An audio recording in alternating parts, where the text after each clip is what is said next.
Good morning friends. இன்றைக்கி நம்ம ஒரு அரைச்சி விட்ட மீன் குழம்பு, ஊளி மீன் குழம்பு எப்படி வைக்கிறதுன்னு பார்க்கலாம். ஃபஸ்ட்டு வந்து ஒரு ஃப்ரையிங் பேன் எடுத்துக்கோங்க. அதில் கொஞ்சம் ஆயில் விட்டுக்கோங்க. கொஞ்சமாக நம்ம தேவைக்கேற்ற மாதிரி கடுகு கொஞ்சம் சேர்த்துக்கோங்க. கடுகு போட்டு நல்லா பொரிஞ்சதுக்கு அப்புறமா கொஞ்சமாக வெந்தயம் எடுத்து போட்டுக்கோங்க. ஒரு லாங் ஸ்பூன் வச்சு நல்லா கிளறி விட்டுக்கோங்க. வெந்தயம் போட்டாச்சு. அதுக்கப்புறமா கொஞ்சமாக ஜீரகம் ஆட் பண்ணிக்கோங்க. ஜீரகம் ஆட் பண்ணி அதை நல்லா பொரிய விட்டதுக்கப்புறமா கொஞ்சம் பொடி வெங்காயம் தான் நமக்கு வந்து நல்லாயிருக்கும். மீன் குழம்புக்கு வந்து பொடி உள்ளி போட்டு ஃப்ரை பண்ணி வச்சோம்னா மீன் குழம்பு ரொம்ப சூப்பராக இருக்கும். அடுத்து நெக்ஸ்ட் வந்து வெங்காயம் போட்டு நல்லா ஃப்ரை பண்ணதுக்கப்புறமா ஒரு தக்காளி கொஞ்சம் பெரிய தக்காளியாக எடுத்து அதையும் ஃப்ரை பண்ணிக்கோங்க. நல்லா ஃப்ரை பண்ணி முடித்ததுக்கு அப்புறமா கொஞ்சம் சால்ட் தேவைக்கேற்ற மாதிரி, அந்த வெங்காயம் தக்காளி வதங்குறதுக்கு ஏற்ற மாதிரி சால்ட் போட்டுக்கோங்க. அப்புறமா நம்ம சில்லி பவுட்ரு ஆச்சி சில்லி பவுட்ரு ஒரு 2 ஸ்பூன் எடுத்து போட்டதுக்கப்புறமா நம்ம திரிச்சு வச்ச மல்லிப்பொடி ஒரு 2 ஸ்பூன் போட்டு நல்லா ஃப்ரை பண்ணிக்கோங்க.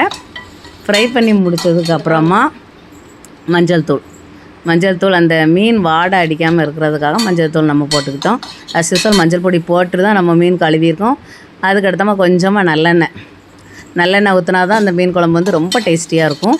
அதனால் நல்லெண்ணெய் ஊற்றி நல்லா வதக்குனதுக்கப்புறமா நம்ம ஜாரில் போட்டு நல்லா ஆற விட்டு அதுக்கப்புறமா ஜாரில் போட்டு அரைச்சிக்கலாம்.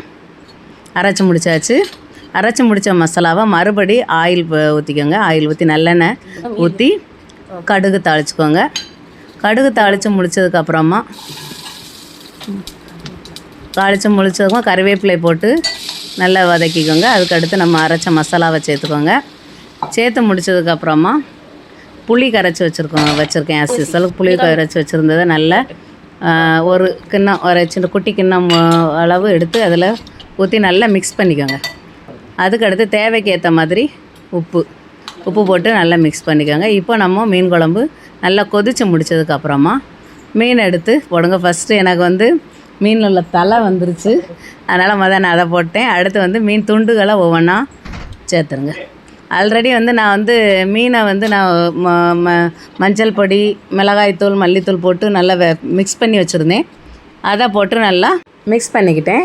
இதே மாதிரி அரைச்சி விட்ட மீன் குழம்பு நீங்களும் செஞ்சு பாருங்கள், ரொம்ப டேஸ்டியாக இருக்கும். கமெண்ட் பண்ணுங்கள். அடுத்து நம்ம மீன் எப்படி பொரிக்கிறதுன்னு பார்க்கலாம். நமக்கு தேவையான அளவு ஒரு பேன் எடுத்துக்கோங்க. அதில் தேவையான அளவு எண்ணெய் ஊற்றி நல்லா எண்ணெயை சூடாக்கி வச்சுக்கோங்க. அடுத்து மீன் துண்டுகள் ஒவ்வொன்றா எடுத்து நம்ம போட்டு மீனை பொரிக்க ஆரம்பிச்சிடலாம். மீனுக்கு என்னென்னலாம் போட்டு மிக்ஸ் பண்ணேன் அப்படின்னா மஞ்சள் தூள், மிளகாய்த்தூள், மல்லித்தூள் இந்த 3 தான் போட்டு நான் மீன் துண்டுகளை மிக்ஸ் பண்ணி வச்சுருந்தேன் ஆல்ரெடி. அதை போட்டு ஒவ்வொன்றா நம்ம இப்போ பொரித்து எடுத்துக்கிடலாம். அடுத்தபடியாக ரசம் எப்படி தாளிக்கிறது அப்படின்னு நான் சொல்லித்தரேன். மிளகு ரசம் எப்படி வைக்கணும் அப்படின்னா ஒரு பாத்திரம் எடுத்துக்கோங்க. பாத்திரம் எடுத்துகிட்டு அதில் தேவையான அளவு ஆயில் ஊற்றிட்டு கடுகு போட்டு தாளிச்சுக்கோங்க. கடுகு கூட தாளித்து முடித்ததுக்கப்புறமா மிளகாய் வத்தல், கருவேப்பிலை எல்லாத்தையும் போட்டு தாளித்து எடுத்துக்கோங்க. அடுத்ததாக ஜீரகம், மிளகு, பூண்டு இந்த 3 மிக்ஸி ஜாரில் போட்டு நல்லா அரைச்சிட்டு அதை ஃபைன் பேஸ்ட்டாக எடுத்துக்கோங்க. அடுத்து நம்ம ஆல்ரெடி தாளித்து வச்சுருந்த அந்த கலவையில் இப்போ அரைச்சி வச்சதை ஃபுல்லாக நல்லா போட்டு நல்லா ஃப்ரை பண்ணுங்கள். ஃப்ரை பண்ணதுக்கப்புறமா நம்ம புளி வந்து ஊற வச்சுருக்கோம் ஆல்ரெடி. அந்த புளியை நல்லா கரைச்சி எடுத்துக்கோங்க. நல்லா கரைச்சி அந்த மசாலா புளி தண்ணியை அதில் ஊற்றிக்கோங்க. ஊற்றி நல்லா புளிஞ்சு எடுத்ததுக்கப்புறமா அது தண்ணி கொதிக்கட்டும் கொஞ்சம். அதுக்கடுத்து தேவையான அளவு உப்பு, மஞ்சள் தூள் எல்லாம் போட்டு இந்த ரசத்தை கொஞ்சம் கொதிக்க வரக்கூடாது, நுரைச்சி வரணும். அந்த மஞ்சள் தூள் போட்டாச்சு. அடுத்ததுக்கப்புறமா காயப்பொடி தேவையான அளவு தண்ணி ஊற்றிக்கோங்க. இப்போ ரசத்தை வந்து கொதிக்க விட வேண்டாம். அப்படியே நுரைச்சி வந்ததுக்கப்புறமா மல்லி இலை போட்டு ரசத்தை வந்து இறக்கி வச்சிடலாம். இன்றைக்கி நம்ம லஞ்ச் மெனுவில் என்னெல்லாம் பார்த்தோம் அப்படின்னா